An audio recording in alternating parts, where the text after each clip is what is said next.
আসসালামু আলাইকুম। সম্মানিত ভিউয়ার্স, আমি 2024 সালে চিন্তা করছি যে আমি যদি একটু কৃষি কাজ করতে পারতাম খুবই ভালো লাগতো। 2025 সালে আসার পরে আমার বাবাকে বলছি, বাবা আমি কৃষি কাজ করব, কিছু ধান ফলন ধান লাগাবো, অন্যান্য টুকটাক ফসল চাষ করব। তারপর বাবা আমাকে এই জমিটা রেখে দেয়। আরও জমি রাখছি বাট ওগুলো বর্গা দেওয়া। এই জমিটা আমার পার্সোনালি আমার বলছে, আচ্ছা তুই এটা চাষাবাদ করে দেখ পারস কিনা। পরবর্তীতে আমি এই জমিটা চাষ করে তারপরে ধান রোপণ করি। আগে বলছিলে আগে যে রোপণ করছে এই জমিতে, তারপর সে বলছে এই জমিটায় ধান হয় না, ফলন হয় না, জমির শক্তি কম। তারপরে আমি এবার 2025 সালে আমি প্রথমবার জীবনের ফার্স্ট ধান চাষ করি। আলহামদুলিল্লাহ, আল্লাহর কাছে লাখ লাখ শুকরিয়া।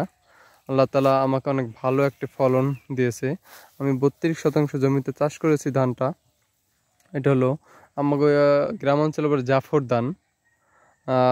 আমি চাষ করেছি, আমাদের বাসায় বীজ ছিল, ওই বীজ থেকে আমি চাষ করেছি। আলহামদুলিল্লাহ, এত ভালো একটা ফলন আসবে আমি কল্পনা করতে পারিনি।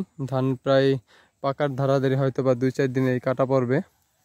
আলহামদুলিল্লাহ, আমি এই ধানটা ওঠার পরে এখানে একটা সুন্দর একটা বড় দেখে একটা প্রজেক্ট করব 32% জমিতে। সবাই আমার জন্য দোয়া করবেন, আমি জানি সুন্দরভাবে এই প্রজেক্টটা পরিচালনা করে শেষ করতে পারি। আমার অনেক বড় একটা ইচ্ছা ছিল যে আমি এখানে একটা প্রজেক্ট করব। প্রজেক্টটা আমি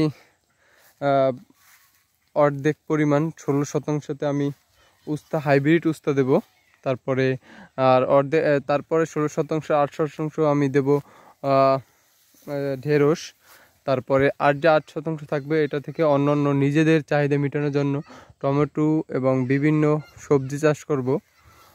সবাই দোয়া করবেন এবং আপনাদের আমি আপডেট দেব কিভাবে চাষ করতে হয়, কিভাবে ভালো ফলন পেতে হয়, সম্পূর্ণটা আপডেট দেব। আপনারা সবাই চেষ্টা করবেন দেশের অন্তত নিজেদের চাহিদা মেটানোর জন্য কিছু ফসল চাষ করার জন্য। ভালো থাকবেন, সুস্থ থাকবেন। আসসালামু আলাইকুম।